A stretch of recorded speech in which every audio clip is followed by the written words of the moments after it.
Hello friends, welcome back. இந்த வீடியோவில் நம்ம லிவோ BS6 2024 மாடல் பற்றி தான் பார்க்க போகிறோம். இந்த 24 மாடலில் இந்த இன்ஜின் பர்ஃபார்மன்ஸ் எப்படி இருக்குது, சஸ்பென்ஷன் டெஸ்ட்டு, அதுக்கப்புறம் ரைடு குவாலிட்டி எக்ஸ்பீரியன்ஸ் இதெல்லாம் எப்படி இருக்குது அப்படிங்கிறதையும் நம்ம பார்த்து தெரிஞ்சுக்க போகிறோம். 110cc செக்மெண்ட்டில் இருக்கக்கூடிய மற்ற பிராண்டு பைக்குக்கும் இதுக்கும் என்னென்ன வித்தியாசம் இருக்குது அப்படிங்கிறதையும் பார்த்து தெரிஞ்சுக்குவோம். வாங்க போகலாம்.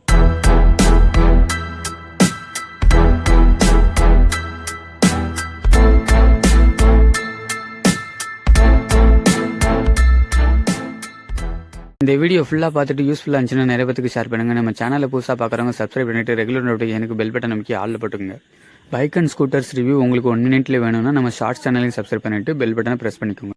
ஃப்ரெண்ட்ஸ், இப்போ நம்ம பார்த்துக்கிட்டு இருக்குது BS6 2024 OBD2 டைப் மாடலில் இருக்கக்கூடிய லிவோ.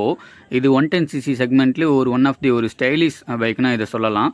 மற்ற பிராண்ட்லேயும் சரி, இதே காம்படிட்டிவ் பைக்ஸ்லேயும் சரி, நல்ல ஒரு சின்னதாக ஒரு அக்ரெஷன் இருக்கக்கூடிய ஒரு ஸ்டைலிஷ் லுக்கும் கிராஃபிக்ஸ் லுக்கும் இருக்கக்கூடிய ஒரு பைக்னா இதை சொல்லலாம். இதில் 3 கலர் ஆப்ஷன் இப்போ 2024 மாடலுக்காக கொடுத்துருக்காங்க ஹோண்டா. ஒன்று மேட் ஒரு கிரே கலரில் வந்திருக்கு. அதுக்கப்புறம் கிளாசி பிளாக் ஒரு டுவல் டோன் அந்த ஃபினிஷில் வந்திருக்கு. ஒரு ஒயிட் ஸ்டிக்கர் அந்த மாதிரியான ஒரு விஷயங்கள். அதுக்கப்புறம் பிளாக் வித் ப்ளூ அந்த ஒரு ஆப்ஷன். அது லிவோ ஃபஸ்ட்லேருந்து இது போட்டுட்டு வராங்க. ஸோ இந்த 3 கலர் ஆப்ஷன்ஸ் இருக்குது. இதோட ப்ரைஸ் டீட்டெயில்ஸ் கீழே டிஸ்கிரிப்ஷனில் ஆட் பண்ணியிருக்கேங்க கைஸ். ஸோ நீங்கள் பார்த்து தெரிஞ்சுக்கங்க. நீங்கள் பார்ப்பீங்க அந்த சைடு டிசைனு, டேங்க் விங் இதெல்லாம் செம்ம சூப்பராக இருக்கும். இது ஃபியூச்சரில் E20 ஃபியூல் அக்செப்ட் பண்ணும். இந்த ஹோண்டாலே எடுத்துக்கிட்டிங்கன்னா இதோட சிப்ளிங்ஸ் CD110 இருக்கு இல்லைங்களா, அதில் யூஸ் பண்ணியிருக்க சேம் இன்ஜின் தான். 8.6 பிரேக் ஹார்ஸ் பர் யூஸ் பண்ணக்கூடிய இதே இன்ஜின் தான். இதோட மைலேஜ் எக்ஸ்பெக்டட் 65 கிலோமீட்டருக்கு மேலே நீங்கள் தாராளமாக எதிர்பார்க்கலாம். டேங்க் டிசைன்லாம் ஓரளவுக்கு சூப்பராக இருக்கும். இது 9 லிட்டர் ஃபியூல் டேங்க் கெப்பாசிட்டி இருக்கக்கூடிய ஒரு பைக்கு. அண்ட் இதில் உங்களுக்கு 2 வேரியண்ட் வருது. ஃப்ரண்ட்டில் சிங்கிள் டிஸ்க் ஆப்ஷன், அப்படி இல்லைனா 2 சைடுமே ட்ரம் ஆப்ஷன்ஸ் வருது. ஸோ ப்ரைஸ் டீட்டெயில்ஸ் ஏற்கனவே சொன்ன மாதிரி கீழே டிஸ்கிரிப்ஷனில் ஆட் பண்ணியிருக்கேன். நீங்கள் பைக்கில் ஏறி உட்காந்துட்டுமே தெரியும் அந்த டேங்க் டிசைன் வேறு லெவலில் இருக்குது கைஸ். 110cc செக்மெண்ட்லேயே one of the most stylish டேங்க்னு சொல்லலாம். இதுக்கப்புறம் ஓரளவுக்கு மாடரேட்டான ஒரு ஸ்டைலிஷ் இருக்குன்னா பேஷன் ப்ரோ அந்த 110 இருக்கு இல்லைங்களா, அது. மற்ற பைக் எது இருக்குன்னு எனக்கு தெரில. மற்ற பிளாட்டினா, இந்த ஸ்ப்ளெண்டர் அந்த மாதிரிலாம் நார்மல் டிசைன்ஸ்லாம் கொடுத்துருப்பாங்க. அதுவுமே மெட்டல் டேங்கில் தான் கொடுத்தாங்க. சூப்பராக இருக்குது. ஹேண்டில் பார் பொசிஷனுமே நல்லா ஸ்லீக்காக செமையாக இருக்குது கைஸ். இதோட வெயிட் 110 கிலோகிராம்குள்ளே தான் கொடுத்துருக்காங்க. ஹெட்லைட்டில் பொறுத்தவரை உங்களுக்கு இன்னுமே ஹாலஜன்ஸ்லாம் ரியர் டெய்லைட்டுமே ஹாலஜன் தான். மீட்டர் அசம்பிளியை பொறுத்தவரை ஏற்கனவே இந்த மாதிரி தான் செமி டிஜிட்டல் தான் வருது. இப்போ ஹீரோலலாம் ஃபுல்லி டிஜிட்டல் மீட்டர்லாம் கொடுத்துருக்காங்க. அந்த வகையில் ஹோண்டான்னு ஒரு அப்டேட் கொடுத்துருந்துருக்கலாம். இண்டோர் டிஸ்பிளேலையும் சரி, அவுட்டோர்லேயும் சரி உங்களுக்கு மீட்டர் அசம்பிளியை பொறுத்தவரை ஓரளவுக்கு செமி டிஜிட்டலாக கொடுத்துருக்காங்க. விசிபிலிட்டி நல்லாயிருக்கு. நார்மல் என்னென்ன இருக்குமோ அந்த டோட்டலு ட்ரிப்பு, அப்புறம் ஓடோமீட்டர், ஸ்பீடோமீட்டர் இந்த மாதிரியான விஷயங்கள் தான் இருக்குது. மற்ற அதில் ஒரு அப்டேட்டும் ஹோண்டா கொடுக்கல. இந்த ப்ரைஸ் ரேஞ்சு இது கொஞ்சம் அதிகம் தான் நினைக்கிறேன் இந்த செக்மெண்ட்டில், இந்த 110 பொறுத்தவரை, லிவோ 110 பொறுத்தவரை. மற்றபடி இந்த பாஸ் சுவிட்சை தூக்கிட்டாங்க இந்த அப்டேட்டில், ஏன்னு தெரில. மற்றபடி ஹை பீம், லோ பீம், அந்த பவர் அவுட்புட்லாம் ஓரளவுக்கு டீசெண்டாக தான் இருந்துச்சு கைஸ். மோஸ்ட்லி 110cc பைக்குக்கு என்னென்ன விஷயங்கள் தேவைப்படுமோ அந்த ஃபீச்சர்ஸ்லாம் கொடுத்துருக்காங்க. பட் ப்ரைஸிங் இன்னும் கொஞ்சம் அதிகப்படுத்தியிருக்காங்க. அதுதான் நான் சொல்ல விரும்புகிறேன். நெக்ஸ்ட்டு மஃப்ளர் டிசைனில் ஓரளவுக்கு க்ரோம் ஃபினிஷில் கொடுத்துருக்காங்க. அதோட சவுண்ட் டீட்டெயில் நீங்கள் கேளுங்க, ஸ்டார்ட் பண்ணிடுங்க.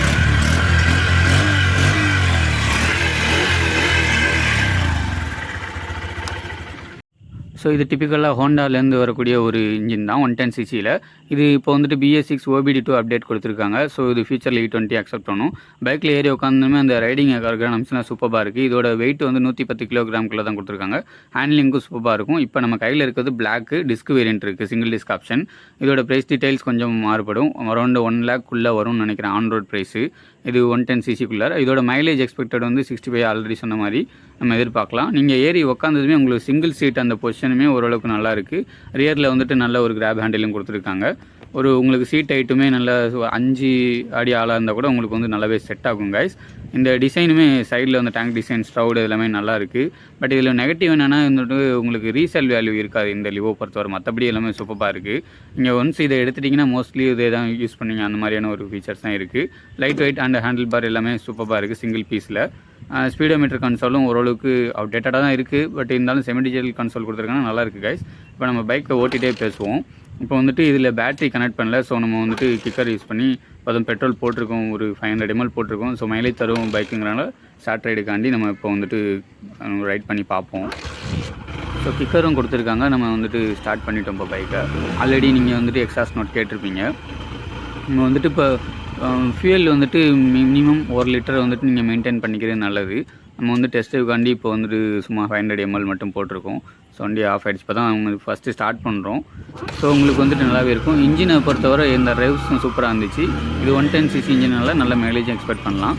இனிஷியலாகவே வந்துட்டு உங்களுக்கு பிக்கப் இந்த 110cc பொறுத்தவரை ஓரளவுக்கு நல்லா இருக்குது கைஸ். இந்த செக்மெண்ட்டில் நல்ல ஒரு டீசென்ட் பிக்கப்பு.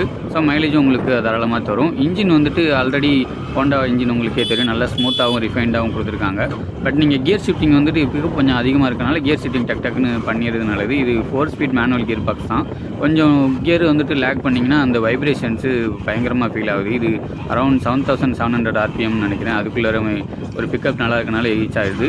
அதுக்கப்புறம் ஹேண்ட்லிங் ஏற்கனவே சொல்கிற மாதிரி செம்ம ஸ்லீக்காக இருக்குது கைஸ். நல்லாவே ஒரு சிட்டி ரைடுக்கு கூட டெய்லி கம்யூட்டுக்கு யூஸ் பண்ணலாம். பட் இது வந்துட்டு ஒரு 50-60 கிலோமீட்டர் கண்டினியூஸாக ஸ்ட்ரெச்சாக ஓட்டிட்டு போனீங்களா உங்களுக்கு வந்துட்டு ரிஸ்ட் பெயின், அப்புறம் லெக் பெயின், பட் பெயின் அது மாதிரிலாம் வரதுக்கான வாய்ப்பு இருக்குது. ஸ்மூத் ரோட் கண்டிஷன்ஸில் நீங்கள் அரௌண்ட் ஓட்டிட்டு போகலாம். பிரேக் விட்டு ஓட்டிட்டு போகிற மாதிரி இருக்கும். ஏன்னா வந்துட்டு ஓரளவுக்கு ஒரு எக்கனாமிக்ஸ் தான் கொடுத்துருக்காங்க. அண்ட் நீங்கள் ஹைவேஸில் அது வந்து ப்ரிஃபர் பண்ண வேண்டாம்னு என்னோட கருத்து. ஏன்னா 110 கிலோமீட்டருக்குள்ளே கொடுத்துருக்கனால உங்களுக்கு வந்துட்டு ஏதாவது பெரிய வாகனங்கள் வந்துட்டு உங்களுக்கு ஏதாவது உங்களை பாஸ் பை பண்ணிச்சுன்னா கொஞ்சம் வந்துட்டு பைக் வந்து தடுமாற வாய்ப்பு இருக்குது. ஸோ அந்த வகையில் இதை நீங்கள் நோட் பண்ணிக்கோங்க. நெக்ஸ்ட்டு வந்து டேர்னிங் ரேடியஸ் எல்லாமே வேறு லெவலில் சின்னதாக கொடுத்துருக்காங்க. நீங்கள் ட்ரிபிள்ஸ் உட்காந்து ஓட்டினாலுமே செமையான ஒரு ஃபீல் உங்களுக்கு கொடுக்குது கைஸ். நீங்கள் அந்த ஸ்பீடு ரேஞ்சு வந்துட்டு 50லேருந்து 60க்குள்ளே, அதுவும் நார்மல் ரோட் கண்டிஷன்ஸில் போகிறப்ப உங்களுக்கு எந்த ஒரு ப்ராப்ளம் இல்லை. இன்ஜின் ஸ்மூத்தாகவும் நல்ல ஒரு இதாகவும் சூப்பராகவும் இருக்குது எர்கானமிக்ஸு. பட் நீங்கள் அபோவ் 60 கிலோமீட்டர் வரைலாம் போயிட்டிங்கன்னா உங்களுக்கு செமையான ஒரு வைப்ரேஷன்ஸும் இன்ஜின் ஸ்டைன்ஸும் ஃபீல் ஆகுது. ஸ்பீட் பிரேக்கர்ஸை பொறுத்தவரை உங்களுக்கு 163 mm கிரவுண்ட் கிளியரன்ஸ் கொடுத்துருக்காங்க. அதுவுமே நல்லா பண்ணியிருக்காங்க கைஸ். ரைடிங் பொசிஷனை பொறுத்தவரை செம்மவே ஒரு சின்ன ஒரு அக்ரெஷன் மாதிரி ஒரு ஃபீல் இருக்குது உங்களுக்கு. ஒரு ஸ்போர்ட்டியாக லுக்காக, மேபி இது ஓவர் தான், நான் ஒரு லைட்டாக ஒரு ஸ்போர்ட்டி ஃபீல் உங்களுக்கு தருது. ஏற்கனவே சொன்ன மாதிரி உங்களுக்கு வைப்ரேஷன்ஸும் ஒரு லைட்டாக ஒரு 60க்கு மேலே வருது. உங்களுக்கு வந்துட்டு கிரவுண்ட் கிளியரன்ஸ் நல்லா கொடுத்துருக்காங்க. ஸ்பீட் பிரேக்கர்ஸ்லாம் நீங்கள் விடுறப்போ எதுவும் தட்டலை கைஸ், நல்லாவே தான் இருக்குது. Riding posture single piece handlebar கொடுத்துருக்கனால அதுவும் நல்லா இருக்குது. டேர்னிங் ரேடியஸ் ஏற்கனவே சொன்ன மாதிரி சூப்பராக இருக்குது. நெக்ஸ்ட்டு வந்துட்டு உங்களோட ரைடர் வந்து ஈஸியாக உங்களோட டேங்க்கு வந்துட்டு உங்கள் கால்களை கரெக்டாக வச்சுக்கலாம். நீங்கள் வந்துட்டு கரெக்டாக டேங்க்கில் தையாகுது. அந்த ஒரு டிசைனும் கொடுத்துருக்காங்க. இதிலே வந்துட்டு கிரே கலர் லிவோவும் SP125 லிவோ கிரே கலரும் எடுத்திங்கன்னா பக்கத்தில் வச்சிங்கன்னா ரெண்டுமே ஒரே மாதிரி ஒரு டிசைன்ஸ் தான் இன்னமும் எடுத்துகிட்டு வராங்க. அது இன்னும் கொஞ்சம் மாற்றிருக்கலாம். பட் இது ஒரு கொஞ்சம் ஸ்டைலிஷான ஒரு லுக்கில் இருக்குது கைஸ். ஸ்பீட் பிரேக்கர்ஸ் வரப்போ நெக்ஸ்ட்டு வந்துட்டு சஸ்பென்ஷன் ஆக்ஷன்லாம் ஓரளவுக்கு 110cc கொடுத்துருக்க மாதிரி மாட்ரேட்டாக தான் இருக்குது. நீங்கள் பெரிய இந்த மாதிரி பள்ளத்துலலாம் வேகமாக கொண்டு விடுறப்போ செம்மையான ஒரு இம்பாக்ட் உங்களுக்கு ஃபீல் ஆகும். 110cc செக்மெண்ட்டுக்கு இது ஓரளவுக்கு ஓகே தான். பட் இருந்தாலும் சஸ்பென்ஷன் இன்னும் கொஞ்சம் இம்ப்ரூவைஸ் பண்ணி கொடுத்துருக்கலாம். ஸ்டிஃபராக தான் இருக்குது. ரியரில் வந்துட்டு 5 ஸ்டெப் அட்ஜஸ்டபிள் பண்ணிக்கலாம் பில்லியனுக்கு ஏற்ற மாதிரி. அதுவுமே ஓரளவுக்கு மாடரேட்டாக தான் இருக்குது. மற்றபடி ஒரு 30-35 கிலோமீட்டர் ஸ்பீட்லாம் இந்த மாதிரியான ஒரு ரோட் கண்டிஷன்ஸில் போகிறப்ப நல்லா இருக்குது. பைக் வந்துட்டு லைட் வெயிட்டாக இருக்கனால உங்களுக்கு வந்துட்டு பிரேக்கிங் ஆகட்டும், அப்புறம் வந்துட்டு ரோட் கிரிப் ஆகட்டும், வீல்ஸ் வந்துட்டு லைட்டாக வேவ் ஆகிறதுக்கான வாய்ப்பு இருக்குது கைஸ் உங்களுக்கு இந்த மாதிரி மட்டியான ரோட்ஸில். மற்றபடி ஒரு சூப்பரான பைக் தான். இந்த 2 விஷயங்கள் தான். ஒன்று ப்ரைஸ் கொஞ்சம் அதிகமாக படுத்தியிருக்காங்க, அப்புறம் வந்துட்டு சஸ்பென்ஷன், அப்புறம் வந்துட்டு ஃபீச்சர்ஸ் எக்ஸ்ட்ரா வந்துட்டு எதுவும் இல்லை. இந்த விஷயங்கள் தான். மற்றபடி ஒரு டெய்லி கம்யூட்டுக்கு சூட் ஆகக்கூடிய ஒரு பைக்குனா இது லிவோ 110 சொல்லலாம். நெக்ஸ்ட் வந்துட்டு ஃபைனலாக நீங்கள் ரீசேல் பண்ண போகிறீங்க அப்படின்னு நினைக்கிறப்போ உங்களுக்கு அதற்கான வேல்யூ வந்துட்டு கொஞ்சம் கம்மியாகிறதுக்கான வாய்ப்பு இருக்குது கைஸ். மற்றபடி அந்த நார்மல் ஃபீச்சர்ஸான OBD module, E20 fuel, next வந்து சைட்ஸ் அண்ட் கட் ஆஃப் சுவிட்ச், அந்த மாதிரி விஷயங்கள்லாம் கொடுத்துருக்காங்க. இந்த சுவிட்ச் மாடியூலில் வந்துட்டு உங்களுக்கு பாஸ் ரைட்டில் வந்துட்டு கட் பண்ணிட்டாங்க. அது எதனாலன்னு தெரில. CD110 கூட இன்னமும் வந்துட்டு தான் இருக்குது கைஸ். பிரேக்கிங்கை பொறுத்தவரை ஃப்ரண்ட்டில் டிஸ்க் கொடுத்துருக்காங்க. அதோட பைட்டுமே சூப்பராக இருக்குது. ரியரில் வந்துட்டு ட்ரம் தான் கொடுத்துருக்காங்க. சஸ்பென்ஷன் ஓரளவுக்கு மாடரே தான் இருக்குது. ஸ்விங்ஆர்ம்லாம் வந்துட்டு ஸ்டீல் பாக்ஸில் தான் கொடுத்துருக்காங்க. இது சிங்கிள் பார்ட் கேலிபர்ஸில் வருது. ஒரு 70 கிலோமீட்டர் அப்படி இல்லைனா உங்களுக்கு இந்த மாதிரி ரஃபான ரோட் கண்டிஷன்ஸில் நீங்கள் 2 ஹார்ட் பிரேக்கிங் பண்ணுறப்போ உங்களுக்கு ஸ்கிட்டாக வாய்ப்பு இருக்குது. ஏன்னா வந்துட்டு உங்களுக்கு இது கம்மியாக இருக்குது, வெயிட் கம்மியாக இருக்கனால. நெக்ஸ்ட் வந்துட்டு இந்த ஃபினிஷிங்லாம் இன்னும் கொஞ்சம் இம்ப்ரூவைஸ் பண்ணி கொடுக்கணும் இருக்குது பார்த்தீங்களா, அந்த டேங்க்கு கிட்ட அந்த மாதிரியான விஷயங்கள் இன்னும் கொஞ்சம் ரைடு குவாலிட்டி, பிளாஸ்டிக் குவாலிட்டி கொஞ்சம் ஒரு மாதிரி இன்னும் கொஞ்சம் இம்ப்ரூவைஸ் பண்ணி கொடுத்துருந்துருக்கலான்னு தோணுது கைஸ். ஃபீச்சர்ஸை பொறுத்தவரை நிறைய இல்லை. பட் இந்த 110cc செக்மெண்ட்லேயே நீங்கள் பஜாஜ் எடுத்துக்கிட்டிங்கன்னா பிளாட்டினாவில் இப்போ வந்துட்டு 5 செட் ஆஃப் கியர் பாக்ஸ் கொடுத்துருக்காங்க, ஹச் கியர்னு சொல்லிட்டு.